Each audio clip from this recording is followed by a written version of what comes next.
सोनपुर कहकर एक गांव में नरेश नामक एक गरीब कुम्हार रहा करता था, जो अपने हाथों से सुंदर सुंदर मटके तैयार करता और उन्हें सजाकर बाजार में जाकर बेचता। मटके ले लो मटके, सुंदर सुंदर मटके। ये ऐसे घड़े हैं जिनमें पानी इतना ठंडा और शुद्ध रहेगा कि आप हर रोग से मुक्त हो जाओगे। मटके ले लो मटके। वाह वाह, ये तो बहुत ही सुंदर सजावट वाले मटके हैं। हमका दो दे दो। हमरे घर में जौन मटका है वो टूट गया है। हाँ, अच्छा ये लीजिए आपका मटका। अरे नरेश, जरा दो छोटे छोटे मटके तो देना। वो कांच की छोटी छोटी बिंदियों से सजाए हुए एकदम बढ़िया मटके बनाते हो यार तुम। एकदम सही कहते है ई पनवाड़ी। ई के दुकनवा में भी एक ठो ऐसन खड़ा रख दे तो हार मटका बहुत ही खराब हुई गवा है। हाँ काका, मैं मेरे पान की दुकान के लिए ही ले रहा हूँ ये। नरेश के बनाए मटकों की सभी प्रशंसा करते रहते और खूब खरीदी भी होती है। नरेश का इस दुनिया में कोई नहीं था। वो अकेले ही रहता और अकेले ही अपना पेट पालता। नरेश बहुत बड़ा पूजा पाठी होता है। वो दिन रात माता रानी का नाम जपता रहता और उनकी पूजा आराधना करता। सांझ हो गई है, चलो दिया प्रज्वलित कर देता हूँ। जय हो अम्बे मैया की। एक दिन नरेश जब अपनी रेहड़ी को चलाते हुए एक सड़क से गुजर रहा होता है, तब अचानक से एक बड़ी ट्रक सामने से आती है और वो उसकी रेहड़ी को ठोकते हुए जाती है, जिसके कारण उसके सारे मटके टूटकर बर्बाद हो जाते हैं और नरेश भी उस धक्के से नीचे गिरता है और उसके हाथ पर एक बड़ा सा विशाल पत्थर गिर जाता है। मेरा हाथ। नरेश जैसे तैसे साहस और हिम्मत जुटाकर उठता है और तुरंत डॉक्टर के पास जाता है।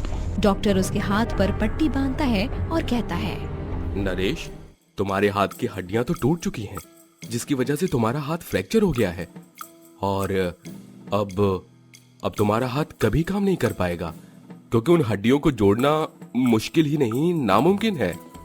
क्या ये आप क्या कह रहे हैं डॉक्टर साहब? मेरी रोजी रोटी मेरे हाथों के कारण ही चलती है। मैं एक कुम्हार हूँ और एक कुम्हार के लिए सबसे महत्वपूर्ण उसके हाथ ही होते हैं।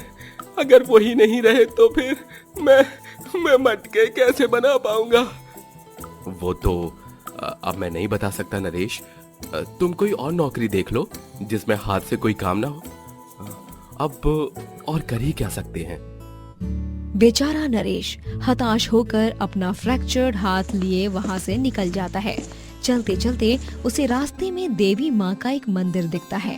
वो उसमें जाता है और देवी माँ को प्रणाम करते हुए प्रार्थना करता है। हे देवी माँ, आप तो जगदम्बा हो, सृष्टि की निर्माता हो। हे पहाड़ों वाली, हे जोता वाली, हे मेहरा वाली, मेरे संकटों को दूर कर दो।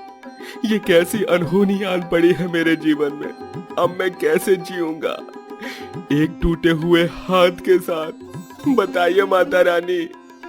नवरात्रि का पावन पर्व आता है और तभी पूरे गांव में जगमगाहट फैल जाती है।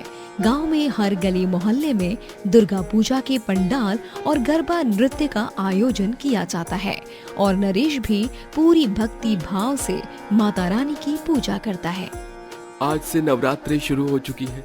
मेरी माता रानी जरूर मेरी पीड़ा का मार्ग देंगी, मुझे उन पर पूरा भरोसा है। नरेश अपने एक हाथ से जैसे तैसे एक मटके को सजाता है और उससे घट स्थापना करता है और वो 9 दिन का व्रत भी रखता है, जिसमें वो सिर्फ लौंग के सहारे रहता है और ना तो जल धारण करता है ना ही भोजन।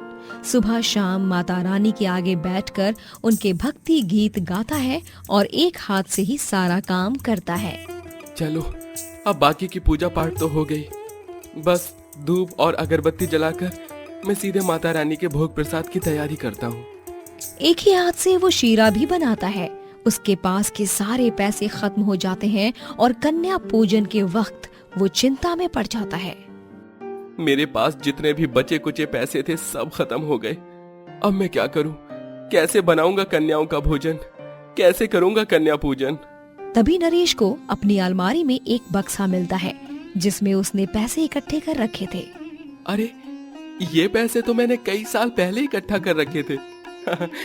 चलो अच्छा है, मुसीबत के दौरान माता रानी ने मदद कर ही दी।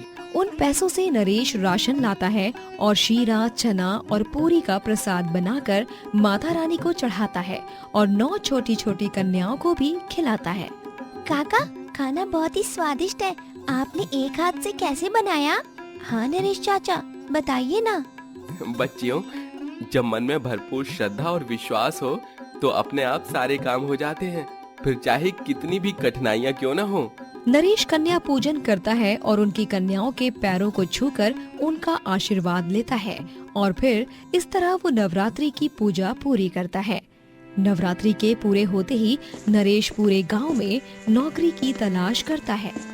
कई जगहों पर जाने के बावजूद भी उसे नौकरी नहीं मिलती। नहीं नहीं, हम तुम्हें नौकरी नहीं दे सकते। अरे तुम क्या काम करोगे अपने इस अपाहिज हाथ से? हाँ? पहले जाकर अपना हाथ ठीक कराओ और फिर अपनी बैंगन जैसी शक्ल लेकर नौकरी ढूंढो।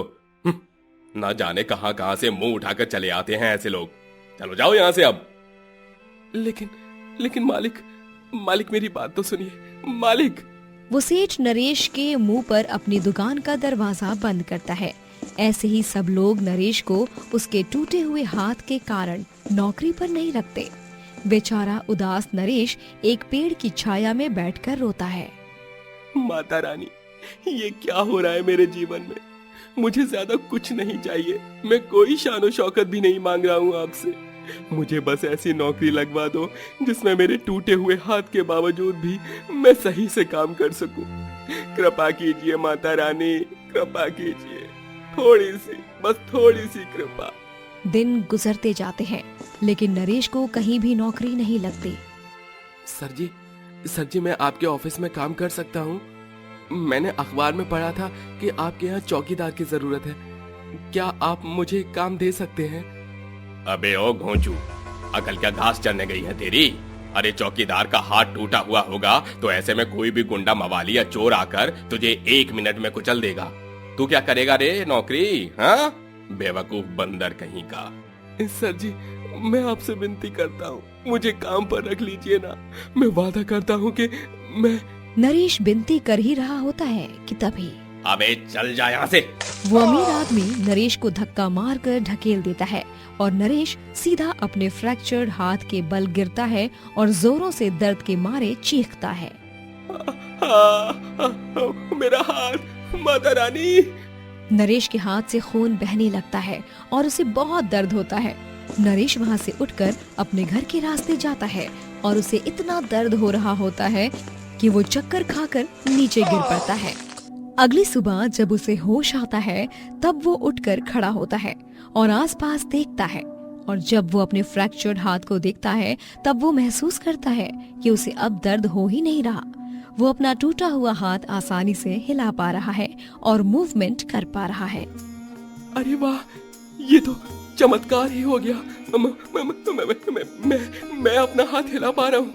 मुझे तो रत्ती भर का दर्द भी नहीं हो रहा है। ये तो साक्षात माता रानी की लीला है। जयकारा शेरा वालिदा, बोलो सांचे दरबार की जय। नरेश तुरंत माता रानी के मंदिर में जाकर प्रसाद चढ़ाता है और फिर वो मटके बनाकर बेचना शुरू करता है। उसे एक बड़ा ऑर्डर भी मिलता है और एक अमीर आदमी उसे अपनी कंपनी में डिजाइनर मटके बनाने के लिए ऑफर देता है। ऐसे ही कड़ी मेहनत और परिश्रम करके नरेश सफलता की इमारत की ऊंचाई छूता है और एक बड़ा आदमी बन जाता है। लेकिन वो तब भी माता रानी का परम भक्त रहता है और सदैव उन्हें पूजता रहता है।